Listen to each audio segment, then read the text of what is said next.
சண்முகசுந்தரம் தொடர்ந்து நம்ம சத்தியம் டிவி மேற்கொண்ட மெகா சர்வே 3.0 குறித்து ஒரு அலசல் நம்ம பண்ணிக்கிட்டு இருக்கோம். அதில் மிக முக்கியமாக பார்க்கப்படக்கூடியது ஒட்டுமொத்தமாக எல்லாருமே எதிர்பார்க்கக்கூடிய அந்த கேள்விக்கான பதில் அப்படிதான். இந்த தேர்தலில் யாருக்கு எவ்வளோ இடம் தான் கிடைக்கும் அப்படிங்கிறதா. அதில் நமக்கு வந்த முடிவு அப்படிங்கிறது நேற்று நம்ம வெளியிட்டிருந்தோம். அதில் திமுக கூட்டணிக்கு 102 இடங்கள் கிடைக்கும் வாய்ப்பு இருக்கிறது. அஇஅதிமுக கூட்டணிக்கு 70 இடங்கள் கிடைக்க வாய்ப்பு இருக்கிறது. நாம் தமிழருக்கு 0 இருக்கிறது. தமிழக வெற்றி கழகத்துக்கு 2 இடங்கள் கிடைக்க வாய்ப்பு இருக்கிறது. இதில் மிக முக்கியமானது யாரும் எதிர்பாராத ஒன்று அப்படின்னா இழுபறி தான். அந்த இழுபறிங்கிறது 60 தொகுதிகள் வரைக்கும் இருக்குது அப்படிங்கிறதால அதுதான் தீர்மானிக்க போகிறது அப்படிங்கிறதா மிக முக்கியமான இது இருக்குது.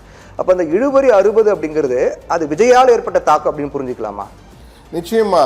இந்த 4 முனை போட்டியில் வந்து நிறைய பேர் இந்த சர்வே வந்தோன்னே இழுபறி என்னங்க இவ்வளோ கொடுத்துருக்கீங்க, எப்போ 20 10 இல்லை 20 அதிகபட்சமே 20 தான் இழுபறிக்குள்ளே வரும், இப்போ 60 இடங்கள் கொடுத்துருக்கீங்களே, இது ஒரு பெரிய எண்ணிக்கையாக இருக்கே அப்படின்னு கேட்டாங்க, நிறைய பேர் கேட்டாங்க. ஆனால் மிக தெளிவாக இந்த தேர்தல் 4 முனை போட்டி நிறைய வந்திருக்கு. 5 முனை போட்டியில் கூட தமிழகத்திலே வந்திருக்கு. ஆனால் இந்த முறை வருகின்ற 4 முனை போட்டியில் வந்து விஜயுடைய கட்சி வந்து நம்முடைய சர்வேயின் அடிப்படையில் நான் சொல்கிறேன், நம்ம சர்வே அடிப்படையில் எடுக்கப்பட்ட முடிவுகளில் விஜய் கட்சி தாவேகா வந்து மிகப்பெரிய அளவுக்கு ஒவ்வொரு தொகுதியிலும் ஒரு பெரிய வாக்குகளை வந்து பிரிக்கிறாங்க. அந்த வாக்குகளை பெறும்பொழுது அந்த பிரிதலால் மிகப்பெரிய மாற்றங்கள் வருது.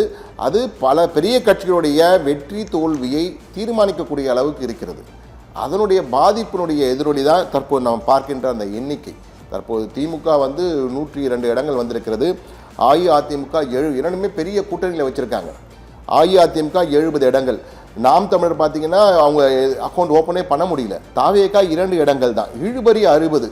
இந்த 60ல் பார்த்தீங்கன்னா திமுக நம்ம எப்படி எடுக்கணும், அந்த இழுபறியை வந்து எப்படி எடுக்கிறோன்னா 2% வாக்குகளுக்குள்ளாக இருக்கும் பொழுது அது வந்து நம்ம வித்தியாச சதவீதத்தில் போடும்போது 2% இருந்தால் இழுபறி. 60 இடங்களில் வந்து டஃப் ஃபைட். இந்த கடைசி நேரத்தை இந்த 2 தினங்களில் வந்து அந்த கட்சியுடைய முழு முயற்சி, அந்த களப்பணி ஆகியவை மிகப்பெரிய மாற்றத்தை ஏற்படுத்தும். இல்லைன்னா இந்த 2% வாக்குகளுக்குள்ள மிகப்பெரிய ஒரு 1000 2000 ஓட்டுக்குள்ள பல இடங்களில் வந்து முடிவுகள் மாற்றி எழுதப்படும். தாவேகா மிகப்பெரிய அளவுக்கு வாக்குகளை பிரித்தாலே ஒரு 1000 ஓட்டு 2000 இந்த தேர்தல், அதுதான் சொல்கிறேன், இந்த தேர்தல் வந்து இதுவரை தமிழகம் காணாத தேர்தலாக இருக்கும். முடிவுகள் வரும்போது பார்க்கலாம். நீங்கள் நிறைய இடங்களில் வந்து 200 ஓட்டு 1000 ஓட்டு 2000 ஓட்டுக்குள்ளே தான் பல முடிவுகள் இருக்கும். அதனால தான் இந்த இழுபறி வந்து நமக்கு 60 என்று வந்திருக்கிறது. ஆனால் இது மாறக்கூடும் களம். ஏனென்றால் இந்த 2 இடங்கள் நாம் வந்து நேற்று வெளியிட்டோம். இன்று நம்ம இன்னும் 2 நாள் இருக்குது. இந்த தேர்தலுக்குள்ள களங்கள் மாறலாம். உழைப்பு என்பது எப்பொழுதும் உழைப்பு, திறமை.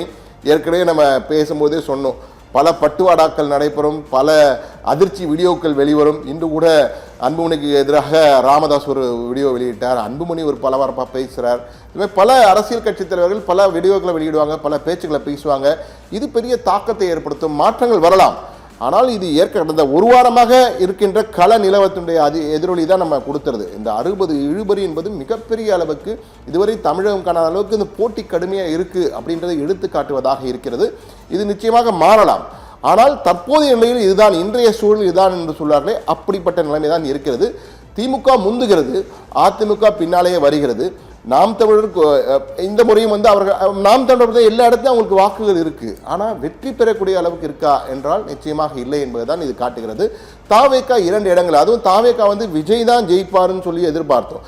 ஆனால் விஜயே அந்த 2 இடங்கள்லையும் பெரம்பூர்லையும் போட்டிடுறார், திருச்சிக்கேட்டிலையும் போட்டிடுறார். 2 இடத்திலும் பின்னடைவு தான். பின்னடைவு என்றால் இழுபறியில் தான் இருக்கிறார். அவருடைய வாக்கு 2% தான் அவரும் சுற்றிட்டு இருக்கார். மேலே வர முடியல. ஆனால் வேறு இடங்கள் சிவகங்கையில் ஒரு இடத்துக்கு காரைக்குடியிலும், அதே போன்று திருப்பத்தூரில் வந்து திருப்பத்தூர் தொகுதியிலும் வந்து தாவேகா வேட்பாளர்கள் முந்துகிறார்கள். இது கடந்த 15ஆம் தேதி ஏப்ரல் 15ஆம் தேதி வரை இருக்கின்ற நிலவரத்தோட நிலைப்பாடு. அதற்கு பிறகு மாறி இருக்கலாம் களம். ஆனால் இழுபறி என்று 60 இருக்கும்பொழுது நிச்சயமாக களம் கட்டும் போட்டி இருக்கிறது. எப்படி வேண்டுமா மாறலாம். நீயா நானான்ற போல நெக் அண்ட் நெக் என்றார்கள். இப்படி ஓடுற 100 மீட்டர் ரேஸ் ஓடிட்டு இருக்காங்க. யார் வேணா முன்னாடி வரலாம் அப்படின்ற மாதிரி தான் ஓடிட்டு இருக்காங்க. ஏன்னா பொதுவாக ஒரு ஸ்வீப் பண்ணுவாங்க. இந்த பக்கம் ஒரு அலை இருக்கும், இல்லை இந்த பக்கம் ஒரு அலை இருக்கும். ஆனால் இந்த அலை வந்து அமைதியாக இருக்குது. மக்கள் வந்து என்ன செய்ய போகிறாங்க வாக்காளர்கள் என்பதை நம்ம நாளை 23ஆம் தேதி தான் நடக்கும். அந்த தேர்தல் வாக்குப்பதிவு நடக்கும்போது தான் நமக்கு தெரிய வரும். ஆனால் இந்த முறை இதுவரை தமிழகம் காணாத தேர்தலாக நிச்சயம் இருக்கும்.